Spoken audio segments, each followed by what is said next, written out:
Lab care solutions में आपका स्वागत है। आज हमारे पास HP 800G3 मदरबोर्ड का एक पेचीदा मामला है जिसे हमने सफलतापूर्वक ठीक किया है। यहाँ पूरी मरम्मत प्रक्रिया का विवरण है। समस्या की पहचान, बीप कोड और लाइट संकेत। मदरबोर्ड में 3 रेड लाइट और 2 लॉन्ग व्हाइट लाइट ब्लिंक हो रही थीं। स्थिति: मशीन चालू हो रही थी और पंखा घूम रहा था, लेकिन स्क्रीन पर कोई डिस्प्ले नहीं आ रहा था। No display. मरम्मत के चरण: प्रारंभिक जांच: हमने वोल्टेज की जांच की जिसमें 12 वोल्ट और 3 वोल्ट बटा 5 वोल्ट की सप्लाई सही बन रही थी।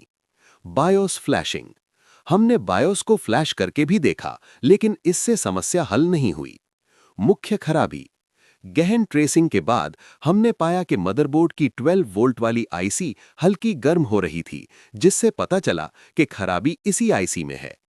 आईसी रिप्लेसमेंट: हमने हॉट गन और फ्लक्स की मदद से खराब आईसी को निकाला और एक स्क्रैप मदरबोर्ड से उसी मॉडल की 12 वोल्ट आईसी निकालकर इस बोर्ड में फिट कर दी। परिणाम: आईसी बदलने के बाद जब हमने पावर केबल कनेक्ट की तो सिस्टम रीस्टार्ट हुआ और पंखा चलने लगा। अंततः HP का लोगो स्क्रीन पर आ गया और कीबोर्ड की लाइट भी जल गई, जिसका अर्थ है कि डिस्प्ले की समस्या पूरी तरह ठीक हो गई।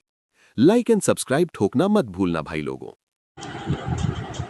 यहाँ पर अब आवाज़ मेरी आएगी।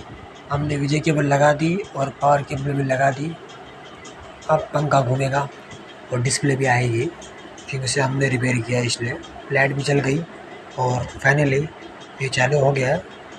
एक बार रीस्टार्ट होगा फिर डिस्प्ले आएगा। और थोड़ी एडिटिंग में मिस्टेक हो गई, इसलिए फिर मुझे अपनी आवाज़ देनी पड़ी। समझे बड़ू? एक बार रीस्टार्ट होगा, देखो डिस्प्ले आ गई, रिपेयर हो गया, प्रॉब्लम सॉल्व। क्या बोलता है बड़ू? फिर से रिस्टार्ट हुआ रहता है। चलो, डिस्प्ले आ गई। ओके, कीबोर्ड में भी डिस्प्ले आ गई। ओके, लाइक एंड सब्सक्राइब ठोकना मत भूलना।